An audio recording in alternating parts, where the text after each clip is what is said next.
आजचं प्रेम हे खूप सुपरफास्ट झालेलं आहे. मेसेज, लाईक, स्टेटस, रील्स यात ते आपल्याला दिसतं. पण कधी कधी ते खोटं वाटायला लागतं. कारण बोलण्याच्या आधी टायपिंग केलं जातं. भेटीपेक्षा जास्त चॅटिंग केलं जातं. समजून घेण्यापेक्षा अधिक जास्त अपेक्षा केल्या जातात. प्रेम तर खूप आहे, पण संयम कमी आहे. भावना खरी आहे, पण वेळ देण्याची तयारी कमी आहे. एखादी मुलगी अभ्यासात किंवा घरच्या कामात व्यस्त असते.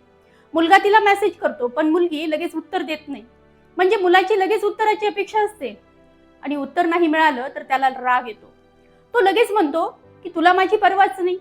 भावना खरी आहे, पण थांबण्याचा संयम नाही. एखाद्याशी भेट होऊन 2-3 दिवस झालेले असतात.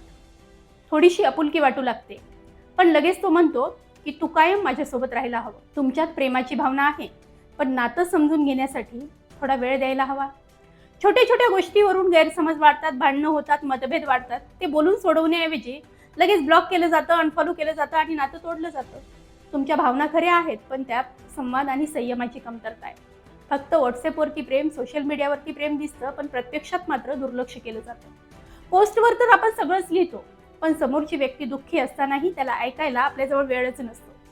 प्रेम दाखवण्याची इच्छा आहे, पण त्याला वेळ देण्याची आपली तयारी नाही. तू मला हवा आहेस, तू मला हवी आहेस असं आपण म्हणतो, पण समोरच्याचा अभ्यास, घर, अडचणी आपण समजूनच घेत नाही. आजचं प्रेम वाईट नाहीये, ते टिकवण्यासाठी आपल्याकडे संयम, वेळ आणि समज नाही. आजचं प्रेम हे फक्त गोंधळलेलं आहे, कारण आपलं कुणीतरी ऐकून घ्यावं असं आपल्याला वाटतं. कुणीतरी आपलं असावं अशी आपली अपेक्षाही असते. एकटेपणा जेव्हा जाणवतो तेव्हा आपल्याला कुणाची तरी ओढ लागते. म्हणून जर आजचं प्रेम थोडं समजूतदार झालं, थोडं जबाबदार झालं आणि थोडं संयमी झालं, तर ते सुंदर होऊ शकतं. प्रेम बदललेलं नाही, फक्त प्रेम व्यक्त करण्याची पद्धत बदललेली आहे.